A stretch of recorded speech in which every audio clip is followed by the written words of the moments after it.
Anna Muhammadan abduhu wa rasuluhu da'ila ridwani. Allahumma salli alaihi wa ala alihi wa ashabi wa ikhwani. Para mirsa yang dirahmati Allah Subhanahu wa taala, pada kesempatan yang bahagia ini kita melanjutkan bahasan kita tentang kisah Dzulqarnain, dan kita sudah selesai kemarin dari kisah Dzulqarnain, dan selanjutnya kita membahas ayat-ayat berikutnya dalam surat Al-Kahfi.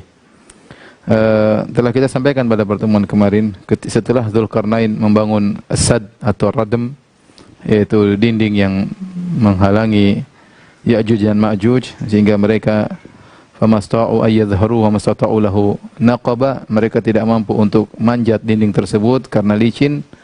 Kemudian famastata'u lahu naqaba, lebih sulit lagi ya. Oleh karenanya di situ sebagian ulama mengatakan Allah membedakan antara famasta'u dengan famastata'u, ada tambahan ta yang menunjukkan ada tambahan kegiatan, artinya lebih sulit mereka melubangi lagi daripada mereka memanjat. Intinya mereka mengalami kesulitan sehingga mereka tidak bisa keluar dari tembok tersebut. Kemudian Dzulqarnain berkata, "Hadza rahmatum mir rabbi." Ini adalah rahmat dari Rabbku. Artinya apa yang kalian lihat, apa yang aku lakukan, ya perkara yang menakjubkan, ya bagaimana membangun dinding yang megah dengan teknologi yang canggih.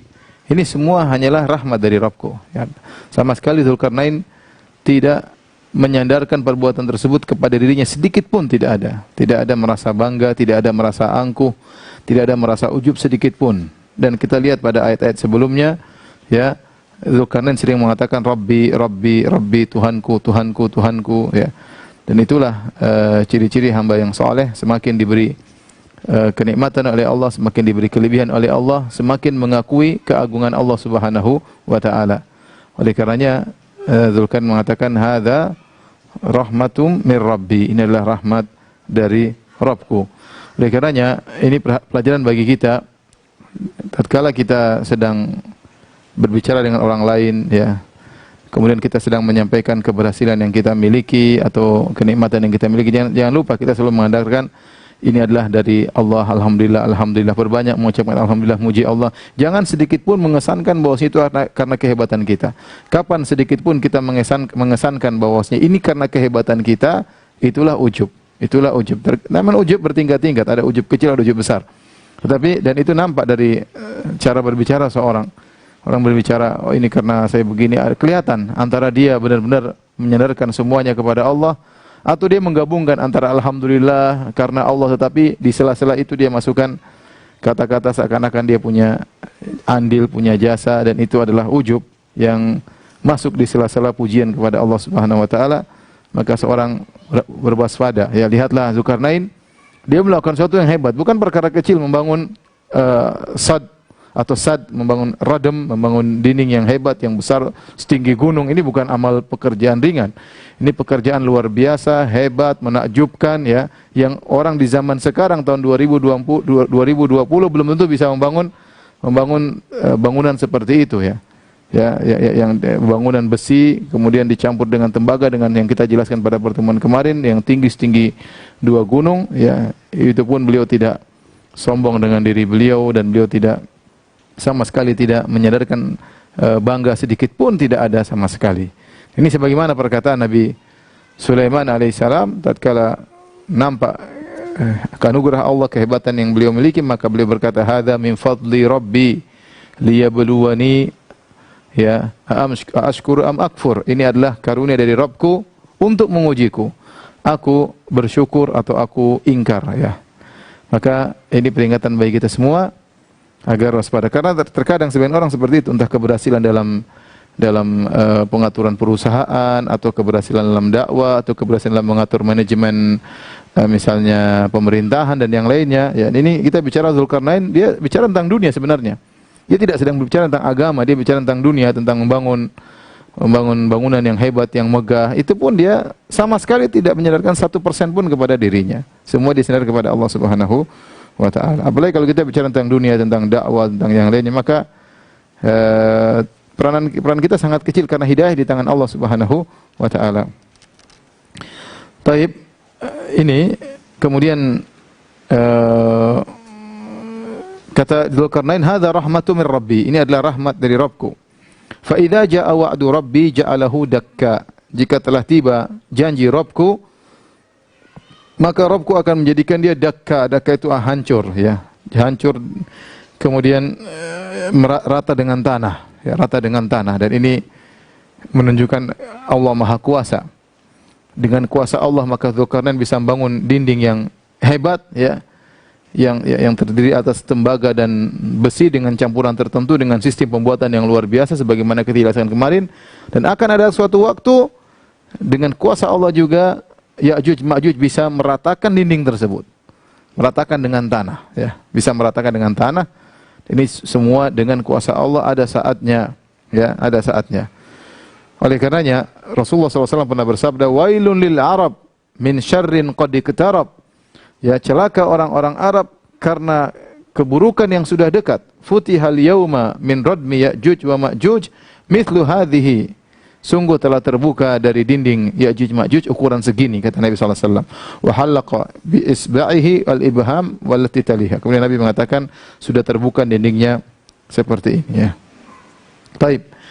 Adapun waktu terbukanya dinding tersebut, ya, sebagaimana dijelaskan dalam hadis-hadis yang sahih, yaitu keluarnya Ya'juj wa Ma'juj, ya, wahum min kulli hadabin yansilun, kemudian mereka keluar dari dinding tersebut dari tempat-tempat yang tinggi.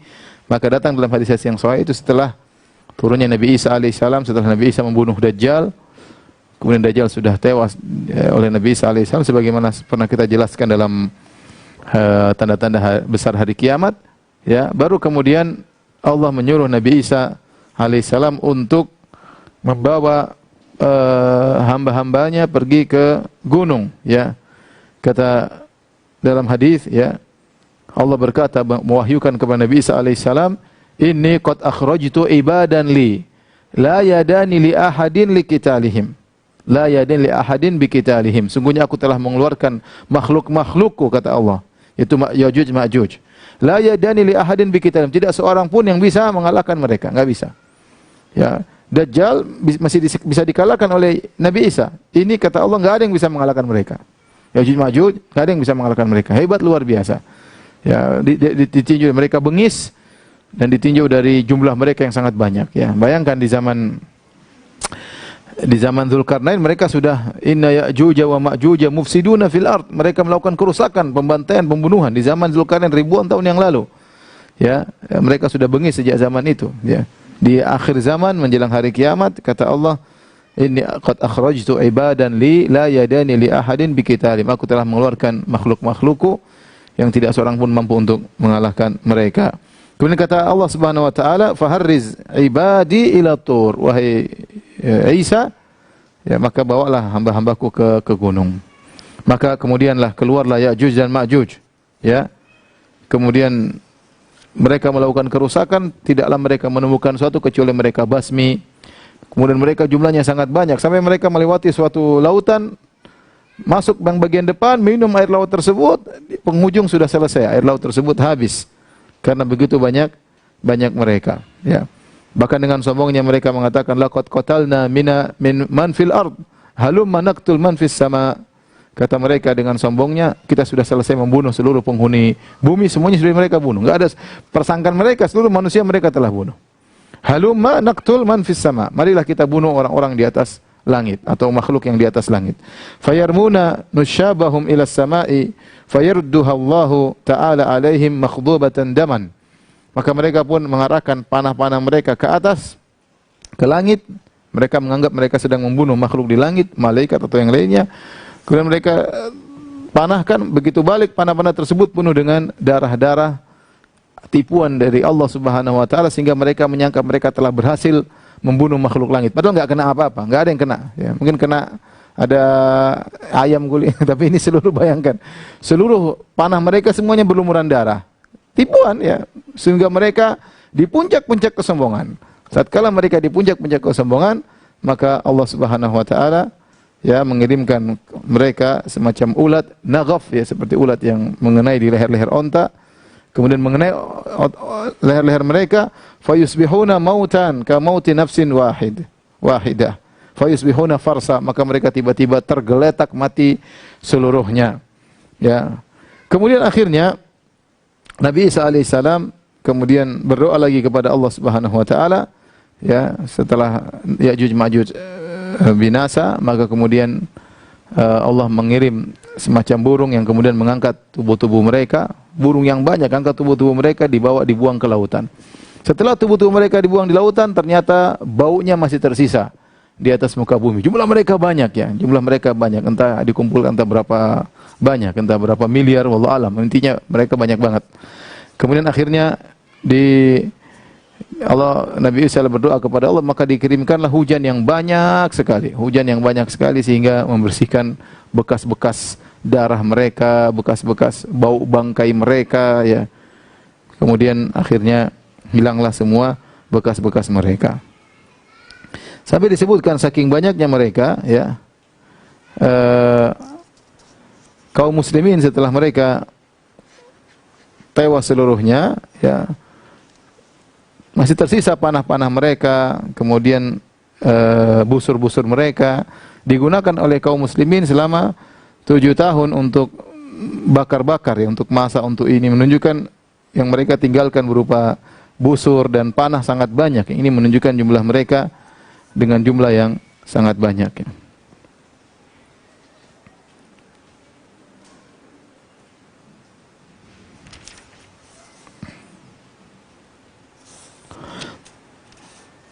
Baik, para pemirsa yang dirahmati oleh Allah Subhanahu wa taala, akhirnya begitulah kesudahan daripada Ya'juj dan Ma'juj, ya. Dan ketika mereka muncul maka sudah menjelang hari kiamat. Baik, kita lanjutkan firman Allah Subhanahu wa taala. Wa tarakna ba'dahum yawma idzin yamuju fi ba'd wa nufikha fi suri fajama'nahum jam'a. Kami biarkan mereka, sebagian mereka yauma idzin, pada hari tersebut, yamuju fi ba'd, yaitu yamuj, yaitu bergelombang seperti ittirabil bahr, seperti gelombang lautan yang ada di laut, ya, ombak yang besar, ya. Mereka dibiarkan oleh Allah Subhanahu wa taala, namun pada hari itu, yaitu pada hari di mana as-sad atau radam hancur, maka keluarlah mereka yamuju ba'dhum, ya, fi ba'd, saling tumpuk-tumpukan, saking banyak, bergelombang begitu banyak, ya. Ada beberapa pendapat di kalangan para ulama, maksudnya wa tarakna ba'dahum yauma idzin yamuju fi ba'd. Apa maksudnya? Sebagian mereka bergelombang di atas sebagian yang lain. Al-Alusi rahimahullah dalam kitabnya Ruhul Ma'ani menyebutkan beberapa pendapat, di antaranya maksudnya yaitu pada hari tersebut, ya, adalah hari menjelang hari kiamat, ya. Sehingga ba'dhum di sini maksudnya adalah manusia pada hari kiamat, mereka dalam kondisi ketakutan melihat dahsyatnya hari kiamat, sehingga mereka saling bertumpuk-tumpukan, kebingungan, lari sana lari sini, saling tabrak-tabrakan, ya, karena dahsyatnya hari tersebut. Ini pendapat pertama disebut oleh Alusi. Artinya yang dimaksud dengan bertumpuk-tumpuk bukan masalah Ya'juj Ma'juj, tapi manusia secara umum, ya. Yaitu wa tarakna ba'dahum yauma idzin, kami tinggalkan mereka pada hari itu pada hari menjelang hari kiamat. Tatkala mereka melihat dahsyatnya hari kiamat, manusia bertumpuk-tumpuk, ya, saking ketakutan, bingung, ya, bercampur baur seperti ombak yang menghantam di lautan. Kemudian pendapat yang kedua, maksudnya manusia tatkala itu ketakutan sehingga mereka, ya, saling tumpuk menumpuk begitu mereka melihat Ya'juj Ma'juj muncul. Karena Ya'juj Ma'juj ini akan keluar suatu daerah, kemudian mereka bergerak dengan begitu cepat sehingga keseantero dunia orang yang melihat semua ketakutan. Makanya Allah mengatakan wa hum min kulli hadabin yansilun. Mereka dari setiap tempat yang tinggi mereka turun, banyak sekali jumlah mereka, sehingga manusia tatkala melihat Ya'juj Ma'juj begitu banyak, mereka ketakutan sehingga mereka lari tumpuk-tumpuk, tabrak-tabrakan, ya, injak-injakan, itu maksudnya. Ini pendapat kedua.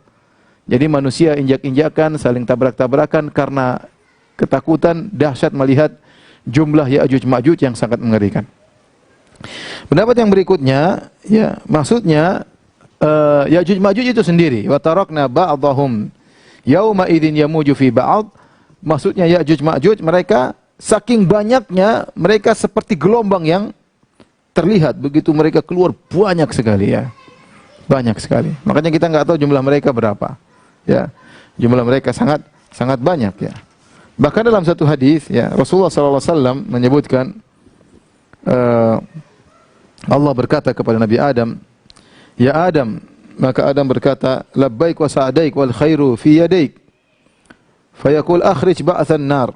Keluarkan ya para penghuni neraka, yaitu keturunanmu yang bakalan menjadi penghuni neraka jahanam. Qala wa ma ba'thun nar. Adam berkata, siapa orang-orang yang bakal menjadi penghuni neraka jahanam? Kata Allah Subhanahu wa taala, min kulli alfin tis'ami'atin wa tis'atan wa tis'ain. Ya, dari 1999 masuk neraka, satu masuk surga. Fa indahu yashibus saghir. Tatkala dalam kondisi demikian maka orang anak kecil akan berambut beruban. Wa tada'u kullu dzati hamlin hamlaha, yaitu tatkala diperintahkan masuk neraka maka kondisi seorang wanita yang sedang mengandung akan melahirkan. Wa taran nasa sukara wa ma hum bisukara. Kau lihat orang-orang berjalan seperti orang mabuk padahal mereka bukan dalam kondisi mabuk. Walakinna adzaballahi syadid, akan tapi azab Allah sangat pedih pada hari tersebut. Yaitu tatkala diperintahkan orang-orang yang harus masuk neraka dilemparkan dalam neraka. Fashadda dzalika alaihim, maka hal ini memberatkan para sahabat.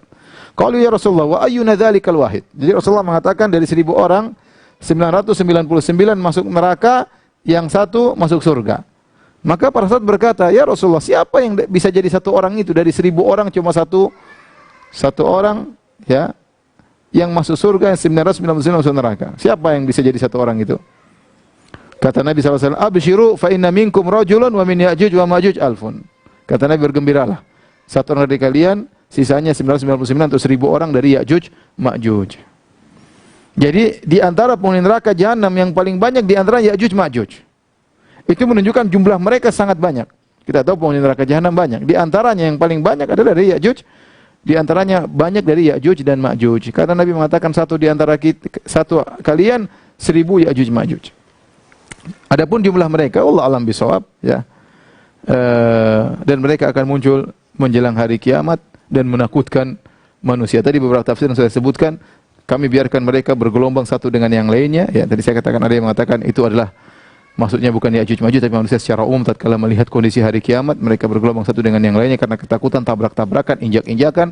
Yang kedua, maksudnya ketakutan manusia tatkala melihat jumlah Ya'juj Ma'juj yang begitu banyak, ya, sehingga mereka ketakutan, injak-injakan, bergelombang.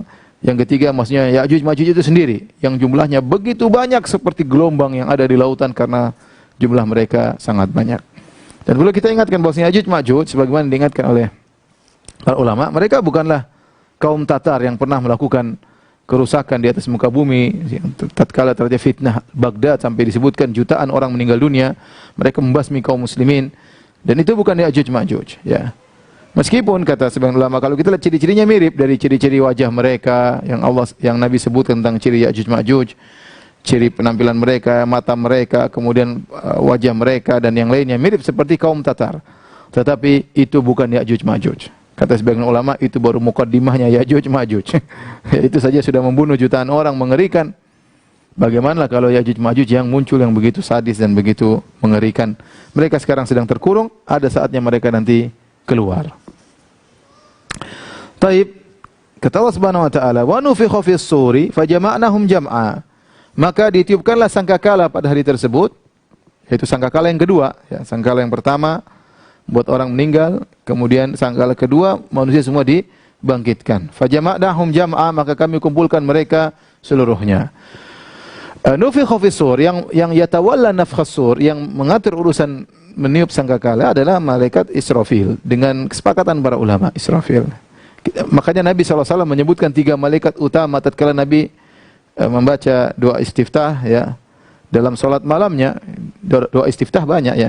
Di antaranya Nabi dalam solat malam beliau doa istiftah dengan doanya, Allahumma rabba Jibril wa Mika'ila wa Israfil fatiras samawati wal ardi alimul ghaibi wasyahada, dan seterusnya. Nabi mengatakan, ya Allah, rabba Jibril wa Mika'il wa Israfil. Ya Allah, Tuhannya Jibril, Mikail dan Israfil. Kenapa dikhususkan 3 malaikat ini? Kata para ulama, karena 3 malaikat ini berkaitan dengan masalah kehidupan. Jibril alaihissalam berkaitan dengan kehidupan hati. Makanya Allah mengatakan ruh, ya. Ruh, Allah menamakan malaikat Jibril dengan ruh karena dengan malaikat Jibril menurunkan Al-Qur'an, memberikan kehidupan pada hati-hati manusia. Manusia tanpa Al-Qur'an hati mereka mati. Manusia tanpa wahyu hati mereka mati. Jasad mereka hidup tapi hati mereka mati penuh dengan kesengsaraan.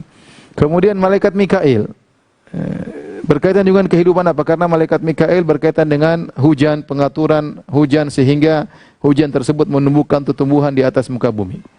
Yang ketiga, malaikat Israfil. Kenapa dikhususkan penyebutan 3 malaikat ini? Karena malaikat Israfil juga berkaitan dengan kehidupan manusia dari mereka mati kemudian mereka bangkit kembali. Itu kapan? Pada hari kiamat kelak, ya, pada hari kiamat kelak begitu ditiup sangkakala, tiupan yang kedua, ya, maka kemudian manusia semua dibangkitkan. Kata Allah, fajama'nahum jam'a. Kami kumpulkan mereka seluruhnya. Seluruhnya, bukan manusia saja. Manusia dari awal sampai akhir. Kata Allah, qul innal awwalina wal akhirin lamajmu'una ila miqati yaumin ma'lum. Sungguhnya manusia dari awal sampai akhir seluruhnya.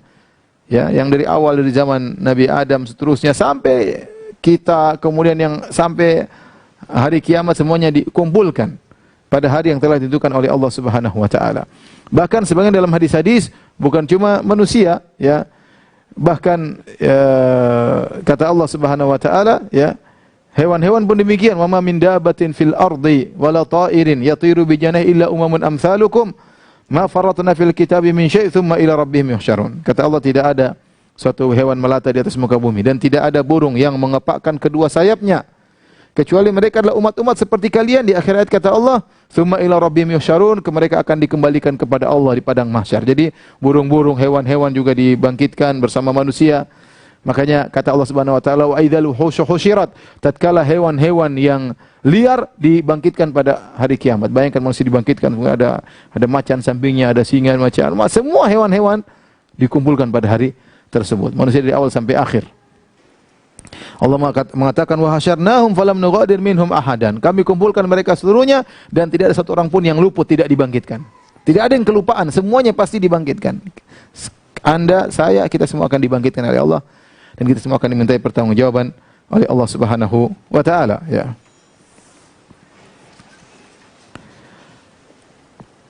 Adapun manusia tatkala dibangkitkan, ya, kita tahu Allah Subhanahu wa taala setelah ditiupkan sangkakala maka Allah turunkan hujan, ya.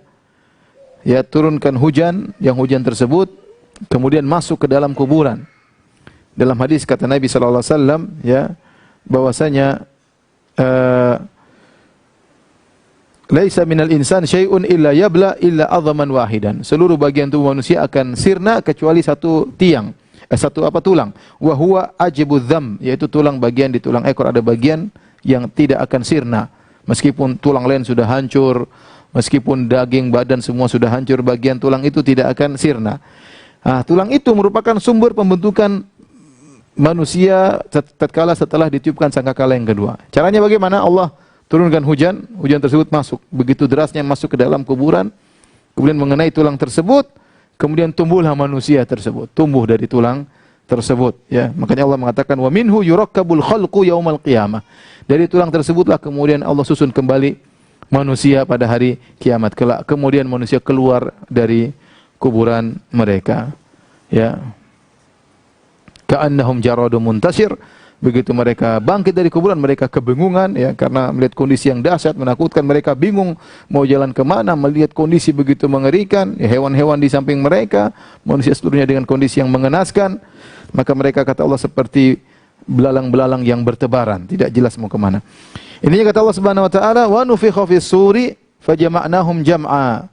Ya, maka kami ditiupkan sangkakala, maka kami kumpulkan mereka seluruhnya. Wa aradna jahannama yauma idzil lil kafirina arda. Maka pada hari tersebut kami tampakkan neraka jahanam kepada orang-orang kafir. Tampakkan di hadapan mereka, ya. Inilah sesuatu yang sangat mengerikan. Ya. Oleh karenanya para pemirsa yang dirahmati Allah Subhanahu wa taala, kita hidup di atas muka bumi tidak lama, maka masing-masing persiapkan dirinya beramal saleh, jangan malas-malasan. Kalau kita lagi malas, kita ingat, saya bertasbih ini, saya berzikir ini, saya baca Quran beberapa huruf ini, saya akan rasakan kenikmatannya abadi. Ya, saya akan rasakan abadi. Seorang malas misalnya salat 2 rakaat, yakinlah 2 rakaat ini pasti dia akan merasakan balasannya abadi di akhirat. Ya. Saya enggak usah bicara jauh-jauh. Misalnya saya bilang, ente kalau salat 2 rakaat, saya kasih teh abadi. Kapan ente minta, teh selalu tersedia di depan Anda. Kira-kira orang mau tidak salat 2 rakaat, pasti salat. Meskipun cuma dapat teh, secangkir teh. Tapi kapan dia pingin, pasti hadir. Mau jam 5 subuh, mau jam 3 malam, mau jam kapan saja dia ingin, di dunia Allah kasih. Nah, kita kalau salat 2 rakaat, Allah akan, terutama sebelum subuh, khairum minad dunya wa ma fiha, Allah akan berikan kenikmatan lebih baik dari dunia dan seisinya. Kenikmatan tersebut kita enggak tahu apa, tapi 2 rakaat yang kita lakukan ini akan ada hasilnya, dan itu kita akan rasakan kenikmatan tersebut abadi. Maka jangan malas-malasan, mumpung kita masih ada nyawa, masih ada nafas, selama kita ada waktu, gunakan yang bermanfaat, karena tidak ada yang sia-sia di sisi Allah Subhanahu wa taala. Meskipun kita hanya mengatakan subhanallah bihamdi subhanallah azim. Ya, karena kalau kita sudah meninggal selesai. Tinggal totalan, sudah enggak ada lagi. Kita sudah enggak bisa lagi beramal soleh. Maka Allah mengatakan wa aradna jahannama yauma idzil lil kafirina arda. Maka kami tampakkan, ya, pada hari tersebut neraka jahanam kepada orang-orang kafir. Siapa mereka? Alladzina kanat a'yunuhum fi ghita'in an dzikri, ya. Yaitu orang-orang yang mata mereka, ya, tertutup, dikasih penutup. An dzikri, dari mengingatku. Wa kanu la yastati'una sam'a, dan mereka tidak mampu untuk mendengar. Mereka tidak mampu untuk mendengar. Perhatikan di sini. Apa maksudnya mata mereka tertutup dan apa maksudnya mereka tidak mampu untuk mendengar? Allah tidak mengatakan mereka buta dan tuli, tidak. Tapi mereka melihat tapi ada tutupan. Mereka mendengar tapi mereka tidak mampu mendengar. Maksudnya apa? Pandangan mereka dan pendengaran mereka tidak mereka manfaatkan untuk beriman kepada Allah Subhanahu wa taala. Ya. Oleh karenanya ada khilaf di kalangan para ulama. Ada yang mengatakan maksud dari ayat ini yaitu mereka malas untuk beriman. Mereka mendengar tentang Islam, mereka enggak mau dengar. Mereka sudah bertetangga dengan orang Islam, mereka dengar ayat-ayat Allah, mereka tidak mau dengar, enggak mau mereka. Ya, la yastati'una sama, mereka tidak mampu untuk mendengar, tidak kuat, malas. Misalnya mereka mengatakan, di Islam terlalu banyak aturan. Di Islam terlalu banyak haram-haram, kalau saya masuk Islam susah. Mereka enggak mau dengar. Ya, mereka enggak mau mendengar. Mereka depan mereka kebenaran mereka menepis, tidak mau melihat, ya. Itu maksudnya. Jadi penglihatan mereka ada, pendengaran mereka ada, tapi mereka tidak mau gunakan untuk beriman kepada Allah Subhanahu wa taala, untuk mendengar ayat-ayat Allah, untuk melihat ayat-ayat Allah Subhanahu wa taala. Seperti firman Allah Subhanahu wa taala, "Wa laqad dzara'na li jahannama katsiran minal jinni wal insi lahum qulubun la yafqahuna biha wa lahum adhanun la yasma'una biha wa lahum a'yunun la yubsiruna biha ulaika kal an'ami bal hum adall.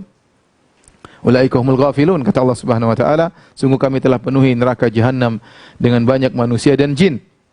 Mereka punya hati, mereka tidak gunakan untuk berfikir ayat-ayat Allah. Mereka punya telinga, tidak digunakan untuk mendengar ayat-ayat Allah. Mereka punya mata, tidak digunakan untuk melihat ayat Allah. Mereka itu sesat, ya. Mereka seperti binatang ternak, bahkan lebih sesat, dan mereka orang-orang yang lalai. Artinya apa? Ini tafsiran pertama. Mereka tidak mau mendengar. Padahal mereka mampu kalau mereka mau, tapi mereka tidak mau. Ya, mereka tidak mau sampai dikatakan seakan-akan tidak mampu untuk mendengar, tidak mampu untuk melihat. Padahal mampu, tapi enggak mau. Ada orang seperti gini, enggak mau. Menutup mata, istilah kalau bahasa kita, menutup mata, menutup telinga. Padahal dia bisa dengar dan dia bisa melihat. Yang kedua maksudnya yaitu Allah sudah menutup hati mereka, ya. Sehingga kalau mereka pun mendengar di hadapan mereka, mereka sudah melihat, sudah depan mata mereka pun mereka tidak bisa beriman. Kenapa? Sudah ditutup, ya, oleh Allah Subhanahu wa taala akibat kekufuran yang mereka kerjakan, berbuat kekufuran, akhirnya mata mereka tertutup, telinga mereka tertutup, mereka tidak bisa melihat dan mereka tidak bisa mendengar. Kemudian Allah Subhanahu wa taala berfirman, "Afahasibal ladzina kafaru ayyattakhidhu ibadi min duni awliya inna a'tadna jahannama lil kafirina nuzula." Apakah orang-orang kafir mereka menyangka bahwasanya mereka mengambil hamba-hambaku selainku sebagai wali-wali mereka, penolong-penolong mereka? Inna a'tadna jahannama lil kafirina nuzula. Sungguhnya kami telah menyiapkan neraka jahanam bagi orang-orang kafir sebagai hidangan bagi mereka. Nuzula ada dua pendapat yang disebutkan, yaitu hidangan atau tempat tinggal bagi mereka. Pertama di sini Allah Subhanahu wa taala berfirman, "Afa hasibal ladzina kafaru ayyattakhidhu ibadi." Apakah orang kafir menyangka mereka akan mengambil hamba-hambaku selainku sebagai penolong-penolong mereka? Di sini ada khilaf di kalangan para ulama. Firman Allah ibadi, ya, ayat takhidhu ibadi.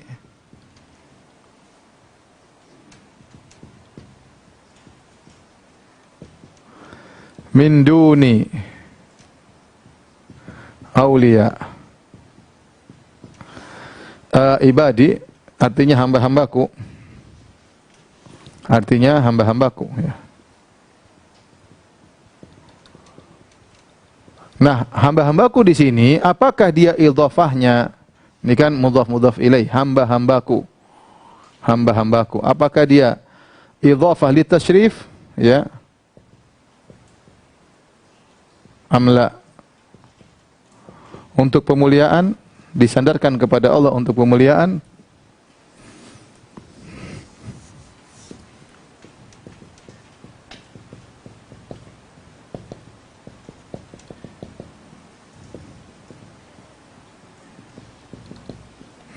Sehingga maksudnya adalah hamba-hambaku di sini maksudnya para malaikat, seperti para malaikat, para nabi, ya.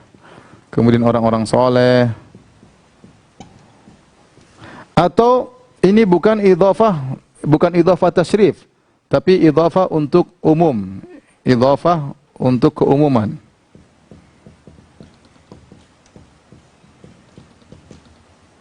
Yaitu hamba-hambaku seluruhnya, dalam kurung hamba-hambaku seluruhnya.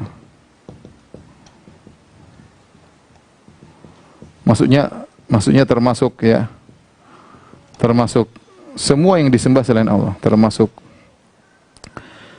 syaitan misalnya, ya, kemudian hewan, kemudian jin, pohon, ya, berhala dan lain-lain. Berhala dan lain-lain. Ini seperti firman Allah Subhanahu wa taala, in kullu man fis samawati wal ardi illa atir rahmani abda, semua yang ada di langit dan bumi akan datang kepadaku sebagai hamba. Adapun idhafah li tasyrif seperti firman Allah Subhanahu wa taala, subhanalladzi asra bi 'abdihi, maha suci Allah yang perjalankan hambanya. Hambanya maksudnya mulia. Ada dua penafsiran di kalangan para ulama, apa maksudnya hamba-hamba di sini? Apakah afahsiballadzina kafaru, apakah orang kafir menyangka mereka menjadikan hamba-hambaku selainku sebagai penolong-penolong mereka? Penolong-penolong mereka. Apakah maksudnya mencakup seluruh sesembahan? Ada yang menyembah batu, ada yang menyembah jin, ada yang menyembah setan, yang mereka menyangka sembahan-sembahan tersebut akan menolong mereka pada hari kiamat kelak? Ataukah maksudnya hamba-hambaku adalah orang-orang yang menyembah orang-orang soleh, menyembah malaikat, menyembah nabi, mereka menyembah orang soleh, mereka menyangka sembahan-sembahan mereka itu akan menolong mereka pada hari kiamat? Wallahu alam, saya lebih condong pada pendapat ini, ya. Ya. Condong pada pendapat ini bahwasanya yang dianggap akan menjadi menolong bagi mereka pada hari kiamat adalah orang-orang malaikat, orang-orang soleh yang mereka sembah. Makanya orang musyrikin, ya, menganggap bahwasanya orang-orang soleh tersebut membantu mereka di sisi Allah, ya. Mereka mengatakan mana na'budhum illa liyuqarribuna ilallahi zulfa. Kami tidak menyembah orang-orang soleh tersebut kecuali untuk mendekat diri kami kepada Allah Subhanahu wa taala, ya. Adapun ini pendapat Syekh Utsaimin itu mencakup matahari, rembulan orang sembah, dan mereka tidak bisa, sembahan-sembahan tersebut tidak bisa menolong mereka di hadapan Allah kelak pada hari kiamat kelak, ya. Oleh karenanya pada hari kiamat kelak matahari dan rembulan dilemparkan dalam neraka jahanam. Dilemparkan dalam neraka jahanam. Supaya apa? Supaya orang yang menyembah matahari dan rembulan tahu ini matahari rembulan tidak bisa tolong dia, sementara yang dia sembah saja dalam neraka bersama dia. Bagaimana bisa menolongnya, ya. Sama yang menyembah setan juga, setan tidak bisa menolong mereka. Setan juga diazab di neraka jahanam. Ya. Allah alam, saya lebih condong bahwa maksudnya ibadah di sini adalah idhafah li tasyrif, maksudnya Allah mengatakan, apa kalian yang menyembah Nabi Isa menyangka Nabi Isa akan tolong kalian pada hari kiamat kelak?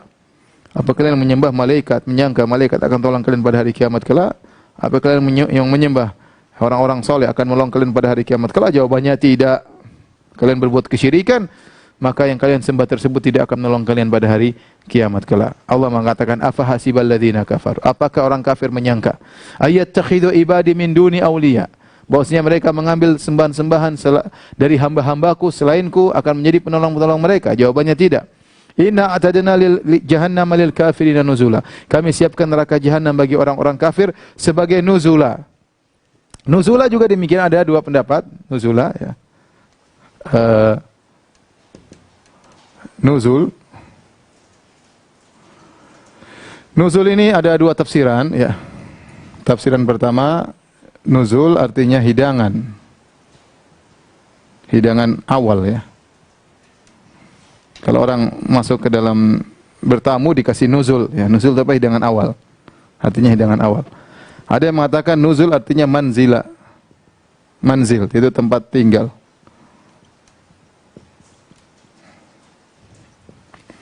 Artinya ini maknanya tidak bertentangan. Ada yang mengatakan maksudnya inna atadna, wahai orang kafir, sungguhnya kami siapkan hidangan bagi kalian berupa neraka jahanam. Kalian masuk akan dikasih hidangan, di balik hidangan tersebut masih banyak hidangan-hidangan lain yang lain. Jadi Allah Subhanahu wa taala mengungkapkan hidangan dalam rangka tahakum, yaitu mengejek mereka. Sehingga orang-orang kafir. Sehingga Allah menamakan siksaan sebagai hidangan awal. Ini pendapat nuzul. Pendapat yang kedua, maksudnya kami jadikan neraka jahanam sebagai tempat tinggal kalian. Ini kalau ini jelas ya. Neraka jahanam sebagai tempat tinggal. Dan dua-duanya tidak ada pertentangan, dan ini sering tafsir namanya ikhtilaf tanawwu, yaitu khilaf tapi tidak bertentangan. Artinya Allah menjadikan neraka jahanam sebagai tempat tinggal mereka, dan Allah kasih siksaan juga, siksaan pembuka, hidangan pembuka, setelah itu akan ada siksaan yang lebih mengerikan setelah itu dan seterusnya. Makanya Allah mengatakan dalam Al-Qur'an, "Falan nazidakum illa adzaba." Kami tidak akan tambahkan kecuali azab. Jadi azab mereka bertambah-tambah. Kasih hidangan kedua, terus siksaan tidak terputus-putus. Sebagaimana ada nuzul di surga, ada hidangan di surga yang kenikmatan bertambah-tambah, demikian juga di neraka jahanam ada hidangan pembuka, yaitu maksudnya siksaan pembuka, dan kemudian bertambah-tambah. Kemudian Allah mengatakan, "Qul hal nunabbi'ukum bil akhsarina a'mala." Maukah katakanlah kepada mereka, hal nunabbi'ukum, maukah kami kabarkan kepada kalian bil akhsarina a'mala, tentang orang-orang yang paling merugi amalan mereka. Siapakah orang-orang yang paling merugi amalan mereka? Ya. Kita tahu semua orang merugi. Allah berfirman, "Wal 'asr innal insana lafi khusr." Sungguhnya manusia seluruhnya dalam kerugian. Siapa yang tidak rugi? Yang memenuhi 4 persyaratan. Illal ladzina amanu wa amilus shalihat wa tawassaw bil haqq wa tawassaw bis sabr. Orang beriman, beramal soleh, saling menasihati dalam kebaikan, dan saling menasihati dalam kesabaran. Kalau tidak memenuhi persyaratan 4 ini, maka dia masih rugi. Orang beriman saja tidak beramal soleh, masih rugi, masih di neraka. Orang beriman beramal soleh, tetapi tidak saling menasihati dalam kebaikan, masih merugi. Orang beriman beramal soleh, kemudian saling menasihati dalam kebaikan, tidak menasihati dalam kesabaran, juga merugi. Yang benar-benar terlepas dari kerugian yang memenuhi 4 persyaratan ini. Allah mengatakan innal insana lafi khusr, sungguhnya manusia dalam kerugian. Allah tidak mengatakan innal insana la khasirun, sungguhnya manusia rugi, tapi Allah mengatakan sungguhnya manusia dalam kerugian, yaitu seakan-akan kerugian meliputi dia dari segala sisi. Bagaimana cara dia keluar dari dekapan kerugian tersebut? Dia lakukan 4. Alladzina amanu, beriman, wa amilus shalihat, beramal saleh, wa tawassaw bil haqq, saling menasihati dalam kebaikan, wa tawassaw bis sabr, saling menasihati dalam kesabaran. Ini harus kita lakukan, ikhwan, seluruhnya. Kita bukan cuma iman, amal saleh, nasihati. Ada orang salah kita tegur, ada orang melakukan kesyirik kita tegur, orang melakukan kebid'ahan kita tegur. Kemudian kita bersabar dalam berdakwah, sabar dalam menjalani takdir Allah. Ya, harus saling menasihati agar kita bisa selamat daripada kerugian tersebut. Dan watawasaw, saling. Jangan kita mencukupkan diri kita sendiri, tidak boleh. Yang penting saya urusan orang, bukan urusan saya, enggak. Kita saling menasihati di antara kaum muslimin. Yang tidak memenuhi 4 persyaratan ini, maka dia rugi. Nah, rugi ini bertingkat-tingkat. Orang rugi masuk neraka bertingkat-tingkat. Yang tidak menjalankan 4 ini, maka dia termasuk rugi. Nah, rugi ini juga bertingkat-tingkat. Yang paling rugi yang mana? Ini yang maksudnya dalam ayat ini. Qul hal nunabbi'ukum bil akhsarina a'mala. Katakanlah wahai Muhammad kepada mereka, maukah kami kabarkan kepada kalian tentang orang yang paling merugi dari orang-orang yang rugi banyak? Siapa orang paling rugi? Allah jelaskan, alladzina dhalla sa'yuhum fil hayatid dunya wa hum yahsabuna annahum yuhsinuna sun'a. Yaitu orang-orang yang mereka sesat di dunia, amal mereka sesat, namun mereka menyangka mereka telah melakukan amal yang terbaik. Ini orang paling merugi. Ada orang rugi, dia tahu dia memang dunia kacau, ya, dia pelaku maksiat, ya saya tahu saya rugi. Sejak di dunia tahu dia rugi karena dia melakukan maksiat, dia korupsi misalnya, dia merampok, dia berzina. Tapi ada orang yang dia di dunia merasa dia soleh, ternyata dia merugi. Ini orang paling rugi karena di dunia merasa hebat, merasa soleh, merasa benar, ternyata di akhirat dia justru masuk neraka jahanam. Makanya ini dalil bahwa tidak semua orang sesat merasa dia sesat. Perhatikan, tidak semua orang sesat merasa dia sesat. Kalau Allah menghukumi dia sesat, meskipun dia merasa benar, tetap aja sesat. Lihat aja orang-orang ahlul kitab sekarang, orang-orang Nasara. Berapa jumlah mereka? Miliaran, lebih banyak daripada orang Islam mungkin. Mereka merasa mereka benar. Mereka merasa kita sesat. Mereka merasa kita domba-domba yang sesat. Ya, mereka merasa mereka benar, bahwasanya mereka akan masuk surga. Ya, mereka merasa demikian. Apalagi dosa mereka sudah ditebus oleh Nabi Isa misalnya, keyakinan mereka merasa benar. Tapi apakah perasaan itu membuat mereka selamat? Tidak, justru mereka yang paling merugi. Oleh karenanya banyak ahli tafsir mengatakan siapakah orang paling merugi? Yaitu ahlul kitabain, Yahudi Nasrani. Yang mereka merasa mereka orang yang paling hebat, ternyata mereka masuk neraka jahanam. Yahudi merasa dia adalah yang paling hebat. Yahudi. Ya, mereka merasa hanya dia yang masuk surga, yang lain enggak. Nasara juga merasa. Kita sudah beriman kepada Nabi Isa, yang tidak beriman Nabi Isa tidak mendapatkan jaminan keselamatan. Mereka merasa benar dan mereka menamakan yang lain domba-domba yang sesat. Tetapi ternyata mereka neraka jahanam. Oleh karenanya Allah mengatakan dalam surat Al-A'raf, fariqan hada wa fariqan haqqa alaihimud dhalalah. Innahum ittakhadhu syayatin awliya'a min dunillah wa yahsabuna annahum muhtadun. Kata Allah, ada sekelompok orang yang dapat petunjuk dan ada sekelompok orang yang sesat. Innahum ittakhadhu syayatin awliya'a min dunillah. Mereka menjadikan setan-setan sebagai penolong-penolong mereka. Wa yahsabuna annahum muhtadun, dan mereka menyangka mereka dapat petunjuk. Jadi ternyata ada orang-orang penghuni neraka jahanam yang merasa mereka di dunia dulu mereka benar, dan itu banyak sampai sekarang, ya, sekarang. Oleh karenanya para ulama sepakat yang dimaksud di sini adalah ahlul kitabain Yahudi Nasrani. Para ulama khilaf bagaimana dengan ahlul bidah seperti Khawarij. Sebagian ahli tafsir masukkan Khawarij. Karena Khawarij juga merasa mereka beriman, bahkan mereka mengkafirkan di luar mereka. Bahkan puasa mereka lebih bagus daripada puasa para sahabat, salat mereka lebih bagus daripada salat para sahabat. Wajah mereka pucat karena begitu banyak ibadah dan banyak salat malam, banyak puasa. Tetapi kata Nabi, hum kilabu ahlin nar, mereka anjing-anjing penghuni neraka jahanam. Apakah Khawarij masuk dalam ayat ini? Ya, khilaf di kalangan para ulama. Semua ulama mengatakan iya masuk.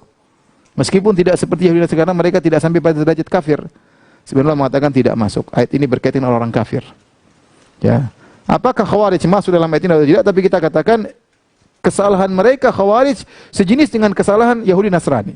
Yaitu sama-sama merasa benar ternyata salah. Sama-sama merasa benar ternyata salah. Ya. Banyak orang sekarang beribadah dengan perasaan, beribadah dengan akal, dia tidak mau beribadah dengan keinginan Allah dan Rasulnya. Ya. Tapi dia beribadah, dia bikin agama sendiri, kemudian dia cari dalil untuk stempel ibadah yang dilakukan dengan stempel dalil. Pada dasarnya itu ibadah keinginan dia sendiri. Kita beribadah sesuai dengan kehendak Allah dan Rasulnya, bukan kehendak pribadi, ya, bukan kehendak diri sendiri. Baik, jadi inilah orang-orang yang paling merugi, di antaranya Yahudi Nasara, ya, yang mereka merasa mereka benar, ternyata mereka masuk neraka jahanam. Oleh karenanya Ibnu Katsir menyebutkan riwayat dari Umar bin Khattab dalam tafsir Al-Ghashiyah, ketika Umar melihat seorang pendeta yang sudah tua, Umar menangis. Maka mereka bertanya, wahai Umar, kenapa Anda menangis? Lihat, dia ingat firman Allah, amilatun nasibah, tasla naron hamiyah. Saya ingat firman Allah, amilatun nasibah. Sudah bekerja dengan letih-letih di dunia, ternyata masuk neraka jahanam. Sudah tua seperti ini, pendeta Yahudi, pendeta Nasara, sebagian mereka sudah tidak nikah, sudah tidak menjauhi kenikmatan dunia, hanya di tempat ibadah mereka, ternyata masuk neraka jahanam. Dan ini sangat menyedihkan Umar bin Khattab radhiyallahu ta'ala anhu melihat kondisi mereka. Ulaika alladzina kafaru bi ayati rabbihim wa liqa'ih. Siapa mereka ini orang paling merugi yang merasa benar ternyata masuk neraka jahanam? Mereka adalah orang-orang yang kafir kepada ayat-ayat Rabb mereka dan kafir dengan pertemuan dengan Rabb mereka. Wa liqa'ih, kafir dengan pertemuan kepada Rabb mereka. Fahabitat a'maluhum fala nuqimu lahum yaumal qiyamati wazna. Maka amalan mereka seluruhnya gugur dan kami tidak memberi timbangan bagi mereka pada hari kiamat kelak. Taib, di sini Allah Subhanahu wa taala menjelaskan tentang sifat-sifat orang kafir tersebut, ya. Di antaranya, ya, mereka kafir kepada ayat-ayat Allah. Tidak beriman kepada ayat Allah Subhanahu wa taala. Ya, kemudian juga tidak beriman dengan pertemuan waliqa'ih, ya. Perhatikan di sini, ya.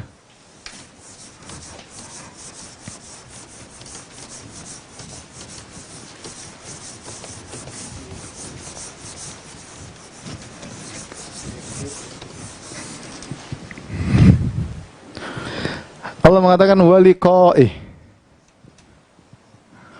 Mereka kafir kepada pertemuan dengan Allah, dengan Rabb mereka, pertemuan dengan Rabb mereka. Dengan pertemuan dengan Allah. Nah, apa maksud dengan pertemuan dengan Allah ini? Apa maksudnya? Pertemuan, apa maksudnya? Ada yang mengatakan maksudnya mereka kafir kepada hari kebangkitan.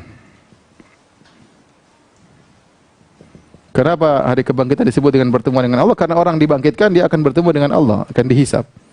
Sehingga maksudnya waliqa'ih, mereka kafir dengan hari kebangkitan, berkafir dengan hari kiamat, ya. Tapi ini pendapat. Pendapat yang mengatakan waliqa'ih maksudnya kafir dengan, ya, bahwasanya mereka akan melihat Allah. Mereka akan melihat Allah. Karena bertemu dengan Allah melazimkan melihat Allah Subhanahu wa taala. Ini pendapat, tapi intinya mereka adalah orang-orang kafir yang kafir kepada ayat Allah. Kata Allah, fahabitat a'maluhum, maka gugurlah amal perbuatan mereka. Artinya mereka beramal. Habitat a'malum berarti mereka beramal soleh. Mereka beramal soleh. Yahudi Nasrani mereka beramal, ya. Kita lihat orang Yahudi kalau baca Taurat, nguing-nguing, mereka beramal, ya. Mereka amal, ya. Orang Nasara juga demikian, ya. Mereka beramal, ya. Namun habitat, amal mereka semua gugur, tidak ada faedahnya. Karena mereka syirik kepada Allah, percuma. Orang syirik mau amal sak gunung, tidak ada faedahnya, ya. Ya, kata Allah Subhanahu wa taala, "Qadimna ila ma amilu min amalin faj'alnahu haba'an manthura." Ya, kami datangkan amal mereka pada hari kiamat kelak, amal begitu banyak, faj'alnahu haba'an manthura, kami jadikan seperti debu yang berterbangan, tidak ada nilainya. Mereka lihat, amal kita hancur lebur. Kenapa? Karena mereka syirik. Fala nuqimu lahum yaumal qiyamati wazna, maka kami tidak tegakkan timbangan kepada mereka. Apa maksudnya ini? Fala nuqimu lahum yaumal qiyamati wazna.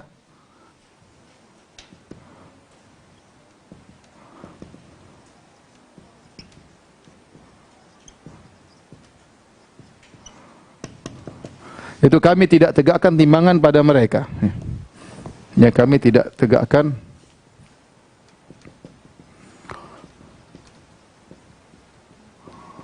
timbangan bagi mereka. Khilaf di kalangan para ulama. Pendapat pertama mengatakan amal mereka tidak ditimbang. Amal mereka tidak ditimbang. Kenapa? Karena namanya menimbang amal itu dalam rangka untuk ditimbang dengan kebaikan. Mereka enggak punya kebaikan. Kata para ulama, amal mereka tidak ditimbang. Kenapa? Tidak perlu ditimbang. Karena amal mereka semuanya hancur. Apa yang mau ditimbang? Apa yang mau ditimbang? Sehingga tidak perlu ditimbang. Ini pendapat sebagian ulama, di antaranya Syekh Sa'di rahimahullahu taala. Pendapat yang kedua, maksudnya mereka tidak dinilai. Mereka tidak ada nilainya di sisi Allah. Di sisi Allah, namun amal mereka tetap ditimbang.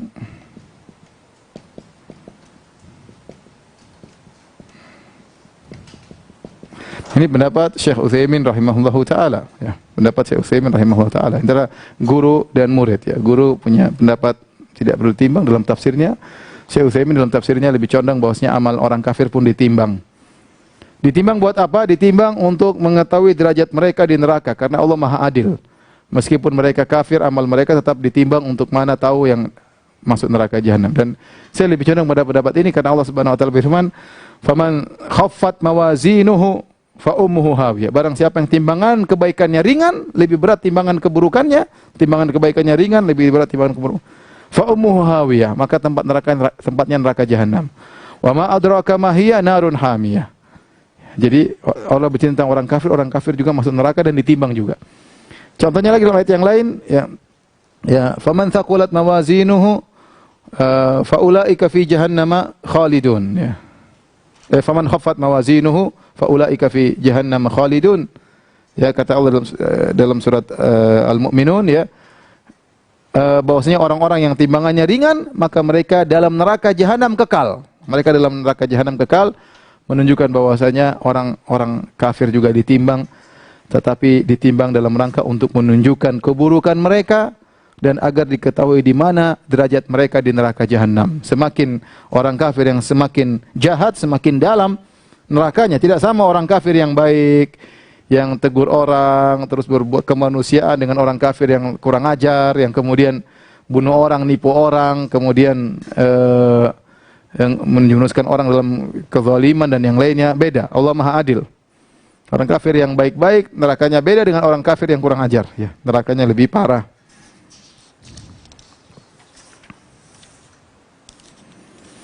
Taib.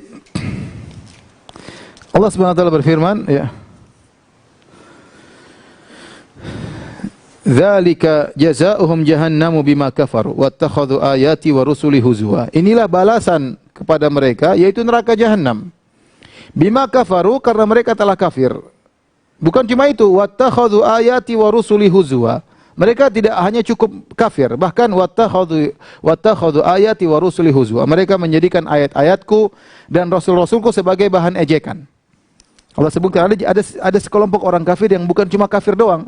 Kafir terus diam begitu, enggak. Kafir menang, enggak. Kafir tapi ngejek ayat-ayat Allah, ngejek Rasulullah sallallahu alaihi wasallam. Ini lebih parah lagi. Saya bilang tadi kafir bertingkat-tingkat.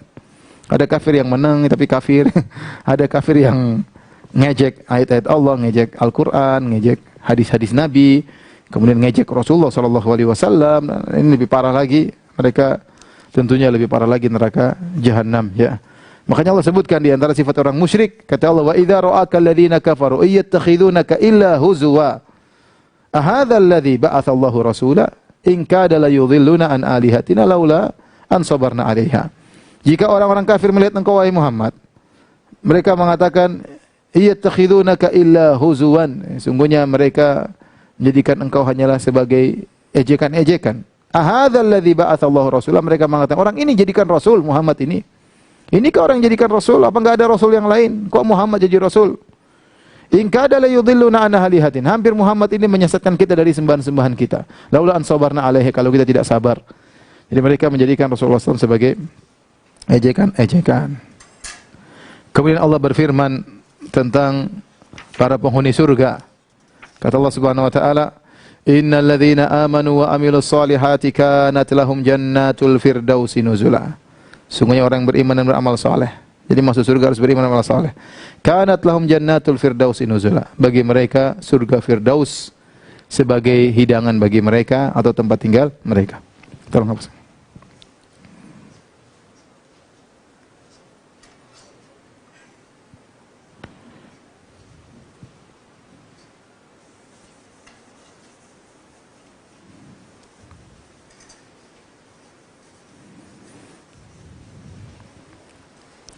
Sungguhnya orang yang beriman dan beramal saleh, ya, kanat lahum jannatul firdausi nuzula, ya. Kata Allah Subhanahu wa taala, sungguhnya orang-orang beriman dan beramal saleh, orang-orang beriman dan beramal saleh, kanat lahum jannatul firdausi nuzula.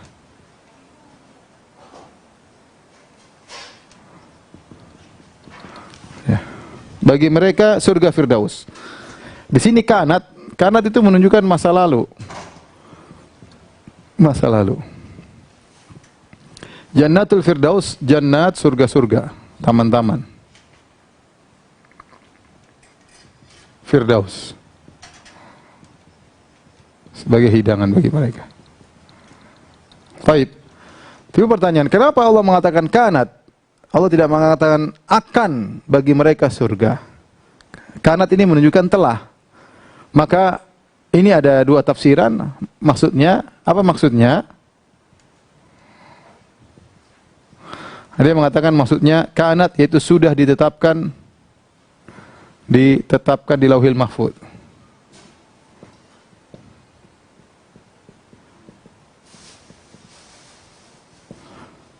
Jadi kanat masa lalu sudah ditetapkan di Lauhil Mahfuz. Ada yang mengatakan Allah mentakbir menggunakan kanat, ya. Allah mentakbir menggunakan fi'il madhi,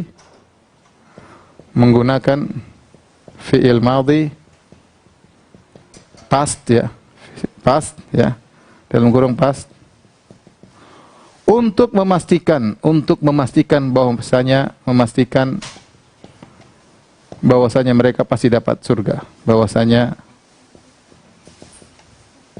mereka pasti masuk surga. Jadi ini salah satu metodologi Allah tatkala ingin mentakbir sesuatu yang pasti. Terkadang Allah menggunakan fi'il madhi, seakan-akan terjadi. Padahal belum. Tetapi ini salah satu metodologi, dan ini keindahan bahasa Arab. Allah mengungkapkan masa depan dengan fi'il past, dengan fi'il madhi. Untuk apa? Untuk memastikan bahwasanya sesuatu yang pasti tidak usah diragukan lagi. Ya. Kemudian pertanyaan berikutnya, Jannatul Firdaus. Bukankah kita tahu Firdaus adalah surga tertinggi? Ya, kata Nabi sallallahu alaihi wasallam, "Fa idza sa'altumullah fas'aluhul firdaus." Nabi sallallahu alaihi wasallam kalau mengatakan kalau minta kepada Allah, mintalah surga Firdaus, sungguhnya dia adalah surga yang tertinggi. Ya. Lantas apakah maksudnya seluruh orang beriman pasti dapat surga Firdaus? Ini timbul pertanyaan. Ini kan sungguhnya yang beriman beramal saleh, kanat lahum jannatul firdausi nuzula. Mereka akan mendapati surga Firdaus. Berarti semua masuk surga Firdaus. Kalau gitu buat apa surga yang bertingkat-tingkat? Maka ini banyak tafsiran di kalangan para ulama. Ada yang mengatakan bahwasanya orang beriman ini adalah orang-orang yang spesial. Maksudnya ini orang yang khusus spesial.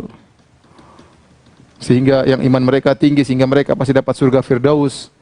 Ada yang mengatakan maksudnya surga-surga yang meliputi Firdaus. Kalau imannya rendah, berarti surga-surga yang meliputi apa? Firdaus. Ada yang mengatakan Firdaus ini juga bisa dimaksudkan adalah surga, tetapi yang paling tinggi itulah yang paling berhak disebut dengan surga Firdaus. Firdaus pun bertingkat-tingkat. Wallahu a'lam bishawab, ya, tapi ini intinya khilaf di kalangan para ulama tentang surga-surga tersebut, ya. Allah jadikan surga-surga tersebut sebagai hidangan bagi mereka. Kanat lahum jannatul firdausi nuzula khalidina fiha la yabghuna anha hiwala, ya.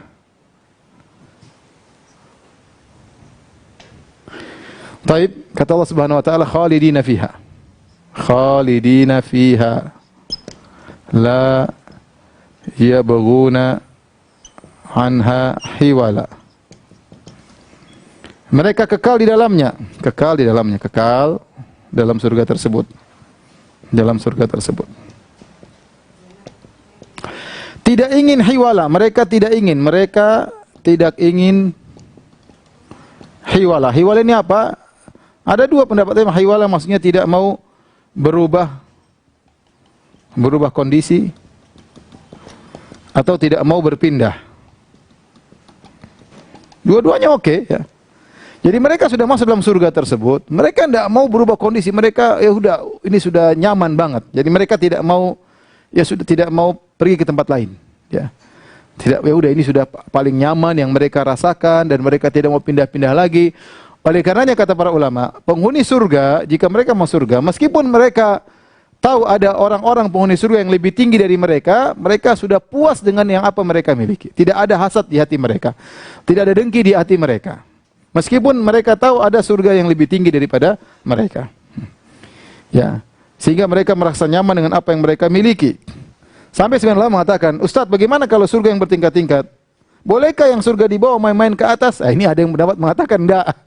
Kalau dibawa ke atas nanti ngeliat-lihat, aduh, bidadarimu lebih cantik.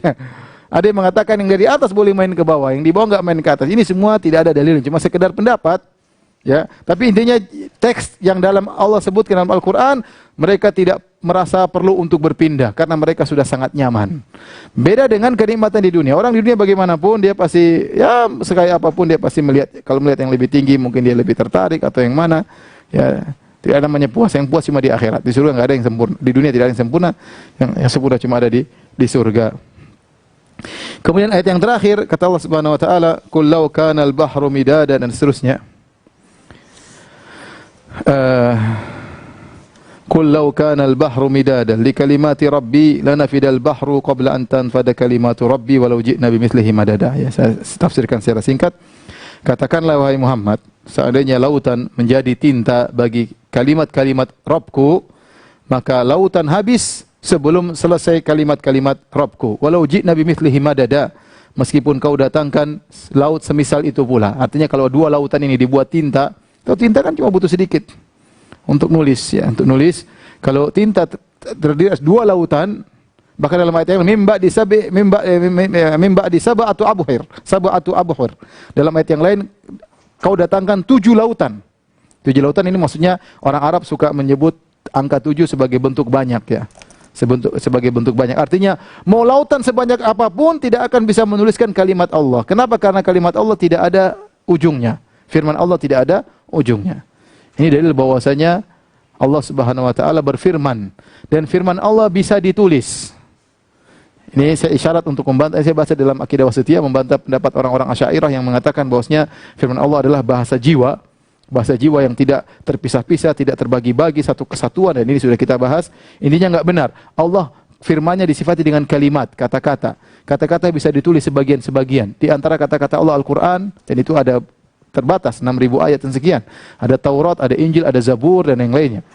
Intinya kalimat-kalimat Allah, sifat-sifat Allah dan tidak terbatas ya.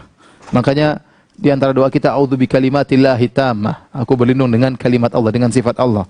Kemudian Allah tutup firman-Nya, "Faman kana yarju liqa'a rabbih." Qul innama ana basyarun mithlukum. Katakanlah aku ini manusia seperti kalian. Rasulullah SAW disuruh mengabarkan aku manusia seperti kalian, artinya aku tidak tahu ilmu gaib. Oleh karena sebagian ulama menyebutkan tentang tafsir ayat ini, sebab nuzulnya itu orang-orang musyrikin bertanya kepada Nabi, kok kamu tidak tahu ilmu gaib? Maka Allah suruh Nabi jawab, Qul innama ana basyarun mithlukum. Aku seperti kalian manusia, tidak tahu ilmu gaib. Ya, kalau Allah tidak kasih tahu, aku tidak tahu. Yuha ilayya, hanya saja aku spesial, aku rasul, Allah kasih tahu wahyu. Kalau Allah tidak kasih wahyu, aku tidak tahu apa-apa. Ya. Qul la amliku li nafsi naf'an wa la dharran illa ma syaa Allah law kuntu a'lamul ghaiba lastakthartu minal khair. Dalam surat Al-A'raf Allah katakan, wahai Muhammad katakanlah, kalau saya tahu ilmu gaib, saya akan melakukan banyak kebajikan dan wa ma masani yasu, dan aku tidak akan ditimpa dengan kemudaratan. Nabi tidak tahu ilmu gaib. Makanya Nabi terkena kemudaratan tatkala perang Uhud, terluka dan lainnya. Ya, Nabi tidak tahu banyak hal. Tapi Nabi tahu sebagian ilmu gaib yang Allah kasih tahu. Ana basyarun mithlukum, aku manusia seperti kalian. Dan di antara bukti manusia Nabi adalah manusia seperti kita. Hanya saja dia seorang rasul, tentu diberikan keistimewaan, diberikan mukjizat yang lainnya. Tapi hukum asalnya Nabi seperti manusia yang lain. Kecuali dalil yang menunjukkan ada perbedaan.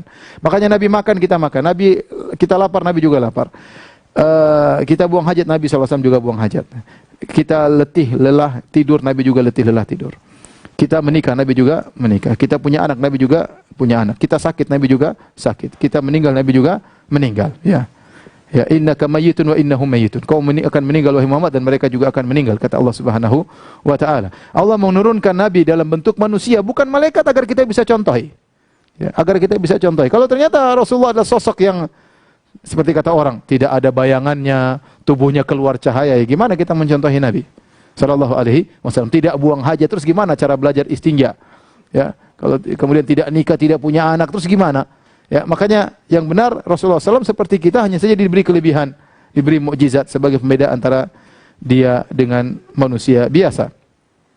Yuha ilayya annama ilahukum ilahu wahid. Diwahyukan kepadaku Tuhan kalian cuma satu. Faman kana yarju liqa'a rabbi, barang siapa yang ingin bertemu dengan Allah, ingin melihat wajah Allah, ingin merasakan puncak kelezatan melihat wajah Allah, falyamal amalan salihan, maka hendaknya dia beramal saleh. Wala yusyrik bi ibadati rabbih ahada, dan janganlah dia berbuat syirik dalam ibadahnya kepada seorang pun. Banyak ahli tafsir mengatakan maksudnya jangan kau riya tatkala kau beribadah. Ayat ini banyak ahli tafsir membawakannya khusus untuk riya. Ya.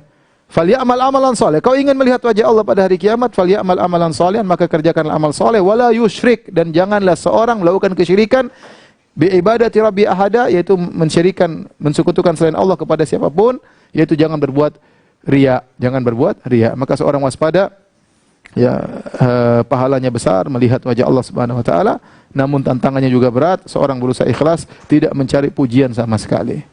Ya.